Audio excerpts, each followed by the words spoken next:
This is the preface and introduction to the book entitled Elohim the Archetype, Original Pattern of the Universe, written by Dr. Henry Clifford Kinley. Preface. I will begin. In the 8-year period since the first edition of this book, God the Archetype, Original Pattern of the Universe, was published in October 1961, there have been many momentous prophecy-fulfilling events and happenings to come to pass. All of these events have brought the whole world nearer to disaster and ruin, and have been an omen of the end of this world, and the inevitable revelation of Yahshua the Messiah from heaven. Men everywhere are fearful and trembling in anticipation of some devastating and cataclysmic holocaust, and are hurriedly holding councils and endless meetings, trying to get things patched up, and thereby avoid or escape their doom. They are altogether ignorant of what is happening in the world and why, for they know absolutely nothing of the eternal purpose and plan of Yahweh. If they were knowledgeable of Yahweh's purpose and plan, they would understand that everything that is taking place in the world is in fulfillment of His words and the scriptures contained in the Holy Bible.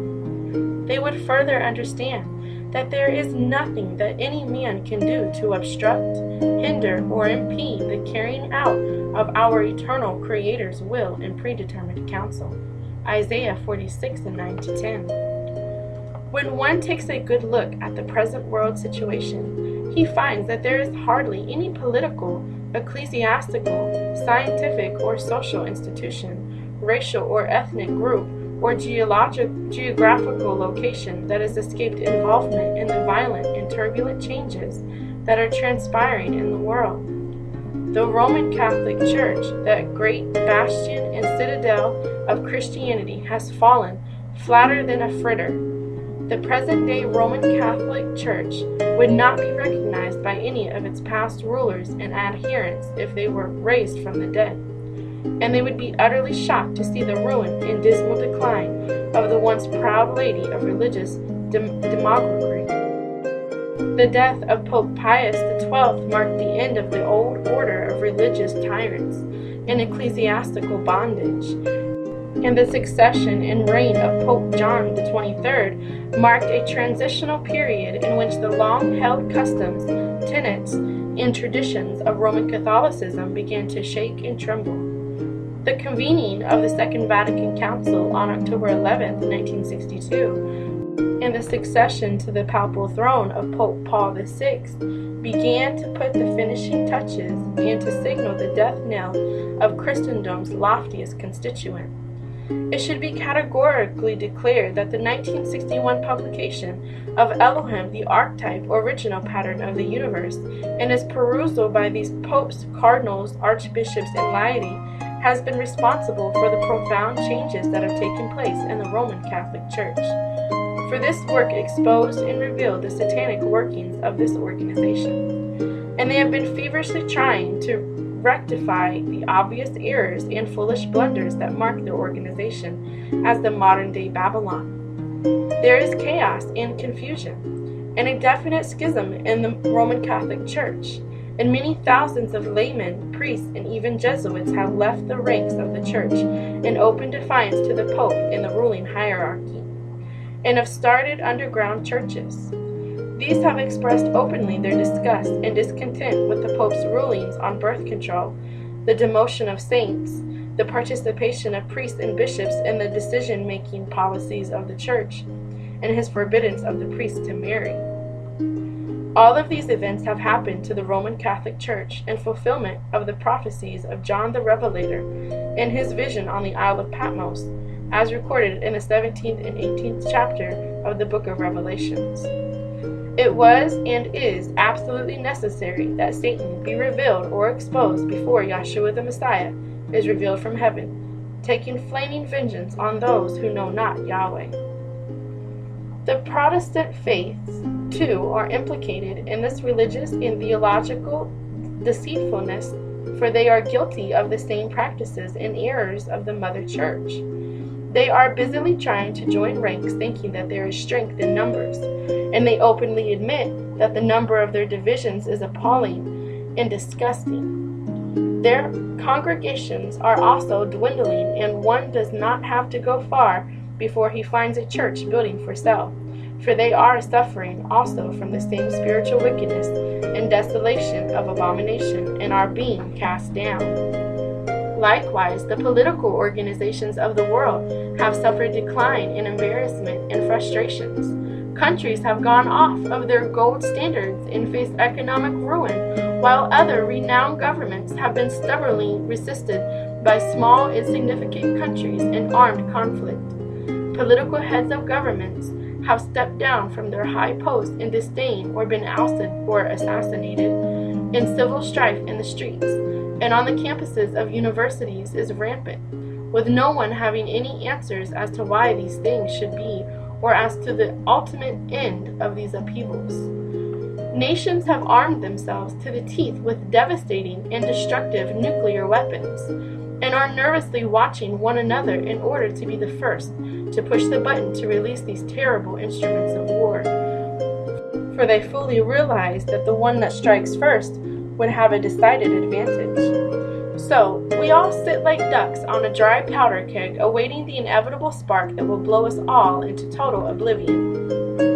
To further add to the chaos and confusion in the world, there is strife and bloodshed between racial groups, the blacks versus the whites, the yellows versus the reds, the Jews versus the Arabs, etc. Brother is fighting against brother, father against son, and mother against daughter, the young against the old, and everywhere there is utter chaos and disorder. The Jew-Arab situation seems to be the classical example of such conflict, and it is potentially explosive enough to lead the whole world into armed aggression. Neither the Jewish nations nor the Arab nations will even mention that Yahweh, in his ultimate purpose and plan, gave the land of Canaan, over which they are now fighting, to both nations as an inheritance. They do know enough, however, to keep the United Nations out of the role of mediator, for they fully realize that the UN knows nothing of the promise made to Abraham, the father of both Isaac and Ishmael. Both nations of people would rather fight to the last man than to give Yahweh the glory and honor of recognizing his will and his way.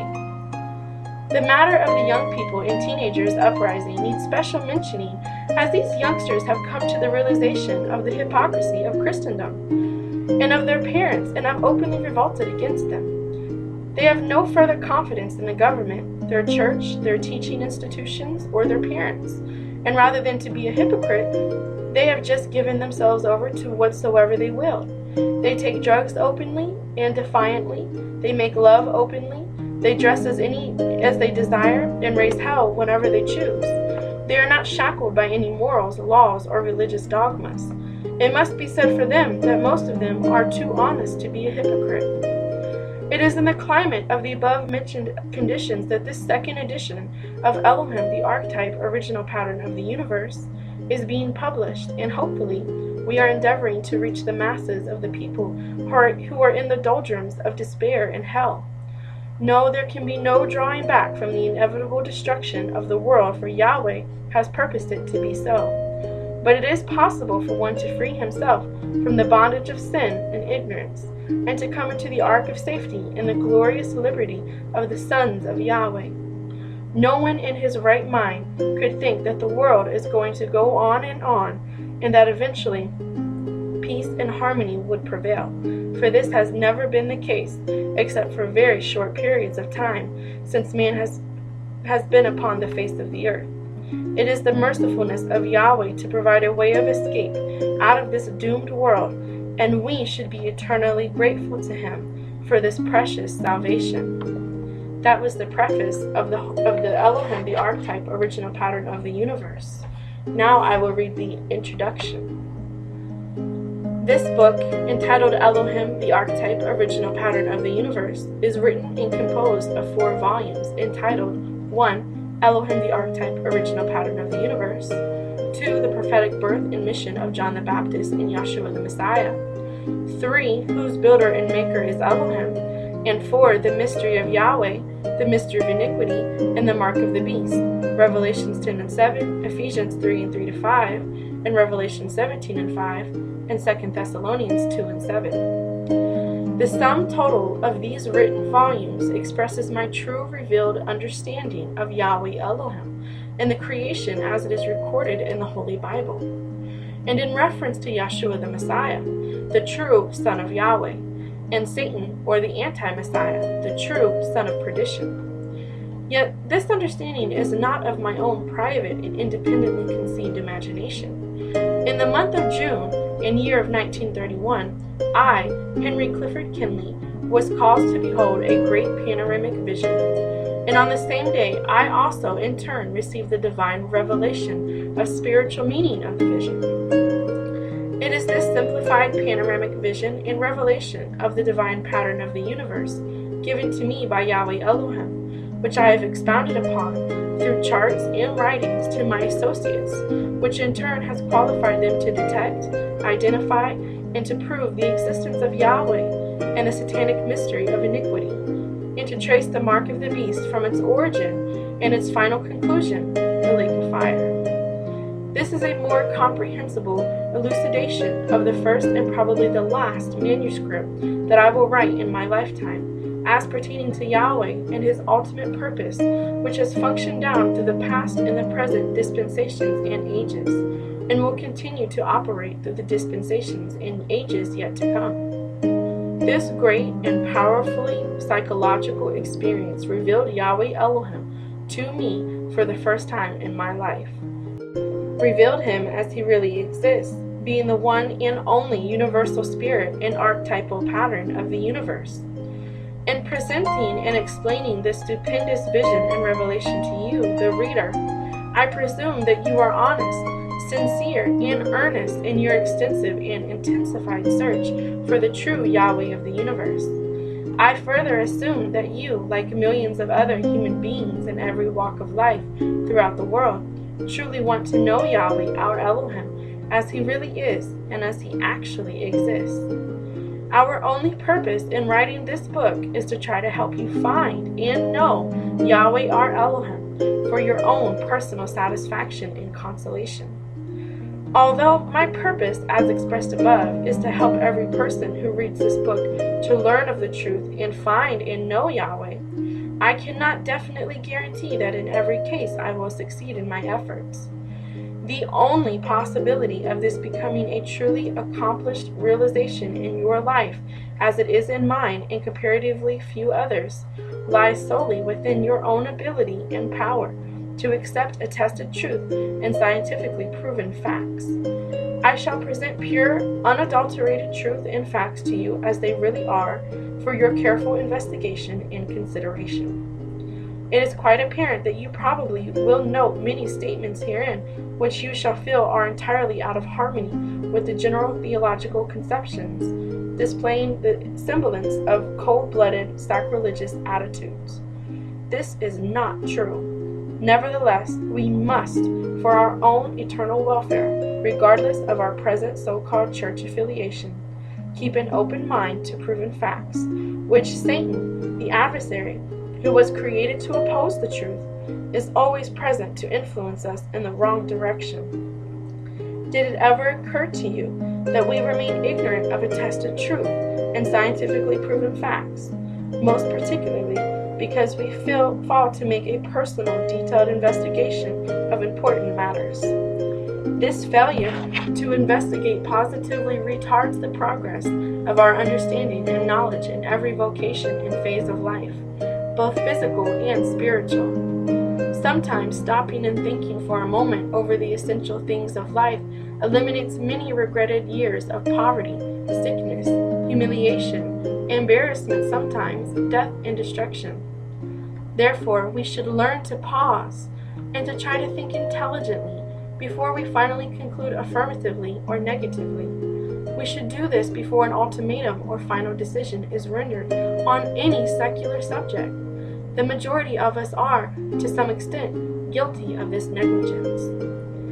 In the foregoing paragraphs, it was not my intention to impart the idea that I, in my human intellect, have become infinite in wisdom and infallible in judgment, or that I have already attained that state of absolute perfection in every technical detail. However, I am only trying to attract your attention and elevate your mind so that I can impart to you the true understanding of the vision which I received by divine revelation.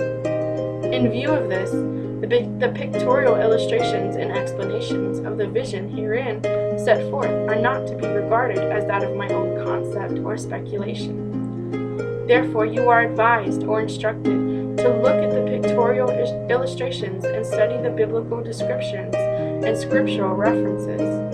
I firmly believe that the Almighty, Yahweh, given spiritual knowledge and understanding of this great panoramic vision and divine revelation, was originally intended for you as much as it was for me. Therefore, to the very best of my ability, I am attempting to pass it on to you exactly as I received it.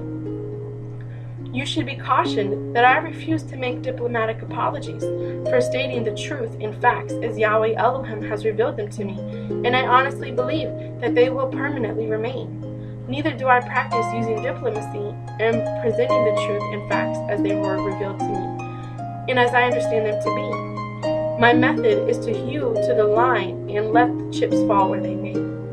In other words, it is my task and duty to carefully place the truth and facts squarely before the reader, and it is up to you to make the final decisions. The reader is also requested to bear in mind that this book is difficult to elucidate, which therefore requires that every instruction must be closely regarded and obeyed in detail. As heretofore stated, the revelation of the archetypal pattern of the universe embraces the existence of Yahweh, his universal spirit law, and eternal purpose through the dispensations and ages. Comparatively speaking, this is a new, divine, philosophical, scientific, spiritual, scriptural, and revolutionary interpretation of the Holy Bible. It is supported by a definite divine pattern and plan, descriptively stipulated in the scriptures of the Holy Bible itself. Exodus 25 and 40, Hebrews 8 and 5, 1 Chronicles 28 and 19, and John 2 and 19 to 21. This interpretation is discreetly confirmed in every polytechnical detailed manner by the universal creation of Elohim, both corporeal and incorporeal, visible and invisible. Romans 1 and 19 to 20. Moreover, I firmly believe that this vision and revelation is to be regarded as one of the greatest and most astounding of panoramic visions and revelations ever given to mankind since the creation of the material or stellar parts of the universe. To the very best of our limited artistic ability, we have drawn pictorial illustrations and charts of the great panoramic vision showing the divine pattern and spirit law embodied therein, and tried hard to explain its true meaning to religious teachers, philosophers, scientists, and medical doctors. No man, Jew, Gentile, Roman Catholic, Protestant, or teachers of philosophy and other scientific or cosmic phase of nature who have heard and understood the explanation of the divine archetype pattern and the universal spirit law embodied therein, and his operation shown by the illustrative charts, has ever been able to refute the divine authenticity and unerring accuracy and infallibility of this teaching. A profound knowledge and understanding of this divine panoramic vision, operating first in the realm of eternity and thereafter through the dispensations and ages by universal spirit law, absolutely abolishes all practiced forms and classifications of superstitions, willful ignorance, satanic or false doctrines, or erroneous religious concepts, man-made traditions and customs, so-called atheism, agnosticism, skepticism, witchcraft, and idolatry, and all types of previously established, fulfilled, and abolished carnal ordinances which were under the old covenant with Israel. Further, this teaching investigates the cosmographical structure of the universe in the unexplained so-called law of nature, which in reality is universal spirit law, the powers latent in man, and teaches mankind of his inseparable relationship with Yahweh Elohim, and to have implicit faith in Yahweh Elohim, and worship him in spirit and in truth. John 4 and 24. As Yahweh Elohim had originally intended according to his eternal purpose. Ephesians 1 and 9 to 12. Furthermore, since the scriptures teach us that man is made in the likeness and image of Elohim, and he, the man, is willing to confess that he knows very little about the anatomy and physiology of his own body, which he has had all of his life, how then could we expect him to know Yahweh Elohim as he actually exists and as he really is? See Correlation of the Physical Body to the Divine Pattern by Robert Harris, MD, PhD, DD, Volume 3 in this book. It may seem to you that this is the long way around, but in reality it is the short way. When you stop and consider that Yahweh Elohim in his new covenant has promised to put his law in our heart and write it in our mind and cause us to know him and walk in his way, that is, deliver us from the ignorance of sin, and persevere us for eternal life and immortal glorification. Jeremiah 31 and 31 to 34, 2 Corinthians 3 and 1 to 4. Yahshua said, "Come unto me, all ye that labor and are heavy laden, I will give you rest. Take my yoke upon you and learn of me, for I am meek and lowly in heart, and ye shall find rest unto your souls. For my yoke is easy and my burden is light." Matthew 11 and 28 to 30. It is of this vision and revelation that you shall read in the succeeding pages. Yahshua the Messiah charged his disciples after his resurrection from the grave as a quickening spirit, 1 Corinthians 15 and 45, to "Go ye therefore and teach all nations, baptizing or immersing them in the name of the Father, and of the Son, and of the Holy Spirit, teaching them to observe all things whatsoever I have commanded you. And lo, I am with you always, even unto the end of the age," or world, Matthew 28 and 19 to 20. Therefore, it has been the Holy Spirit, which is Yahweh the Messiah, or the Comforter, John 14 and 26, and those who are preaching the true gospel of the kingdom, that has really done the preaching all down through this present age of grace since Pentecost. We, therefore, have this ministry, 2 Corinthians 4 and 1 to 6, have had the awesome responsibility to see to it that this true gospel of Yahshua being preached in all the world for a witness unto all nations, and then shall the end of the world or age come. Matthew 24 and 14. Accordingly, we have gone on 3 ecclesiastical peace missions in the past 5 years, and have met with religious and political heads, and expounded unto them this gospel. The breakdown is as follows. October 1971. London, England, Cairo, Egypt, Amman, Jordan, Athens, Greece, Tel Aviv and Jerusalem, Israel, and Rome, Italy, the Vatican. October 1975. Tokyo, Japan, Hong Kong, British Commonwealth of China, New Delhi, India, Jerusalem, Israel, Moscow, Union of Soviet Socialist Republics. March 1976. Sydney, Australia, Manila, Philippines, Addis Ababa, Ethiopia, Damascus, Syria, Istanbul, Turkey, Geneva, Switzerland, Copenhagen, Denmark, Dublin, Ireland, Brussels, Belgium, Bonn, Germany, Paris, France, Lisbon, Portugal, Madrid and Toledo, Spain, Lagos, Nigeria, Rio de Janeiro, Brazil. We boldly spoke the truth to these religious heads and told them of their errors regarding the true name of our Heavenly Father, Yahweh, and His Son, Yahshua the Messiah, of their error in overlooking the divine pattern of the universe, which is Yahweh Elohim, and which was given to Moses as the tabernacle pattern stipulated in everyone's Bible, Exodus 25 and 8 to 9 and 40, Hebrews 8 and 5, of their error in saying that Yahshua, whom they called Jesus, came to set up a Christian example for us to follow, and that he was instituting carnal ordinances, water baptism, Lord's Suppers, etc., for us to follow, whereas he, Yahshua, said that he came to fulfill such carnal ordinances. Matthew 3 and 13 to 15, Matthew 5 and 1, 17 and 18, Luke 24 and 44 to 45.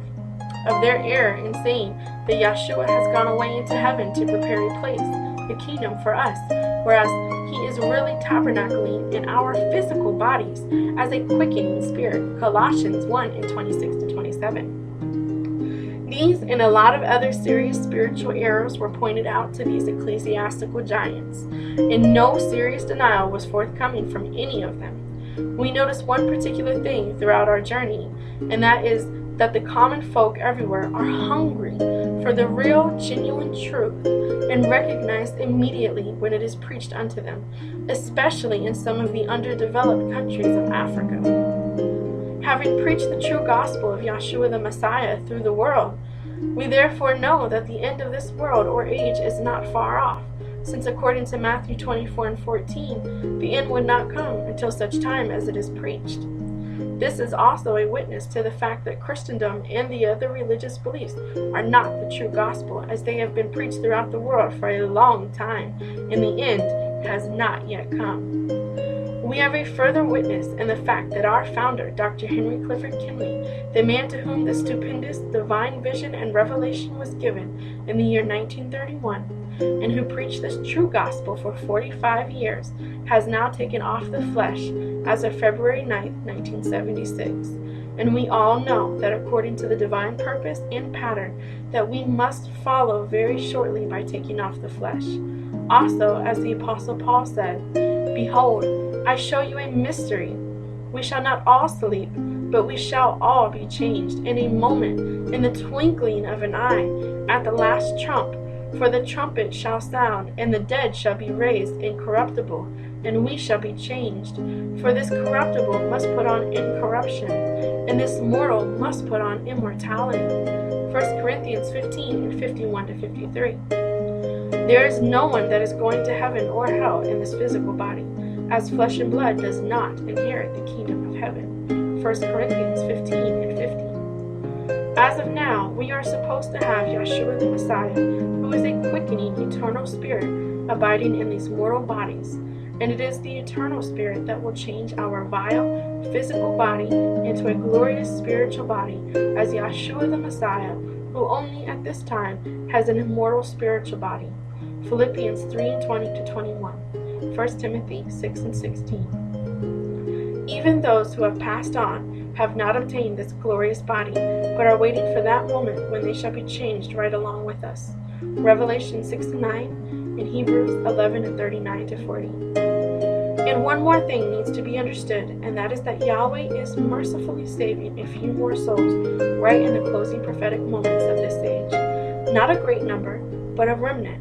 And we have seen this manifestation as new souls are being added into the spiritual body or congregation of Yahshua the Messiah every day.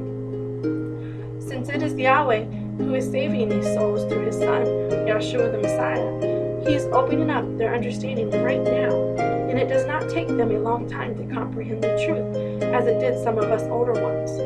Nevertheless, whether we come to an understanding overnight or of a long period of time, all praises and glory and honor belong unto our Heavenly Father, Yahweh, for this blessing. This has been the preface and introduction to the book entitled Elohim the Archetype, Original Pattern of the Universe, written by Dr. Henry Clifford Kinley, and narrated by Yahshuans Giving Glory.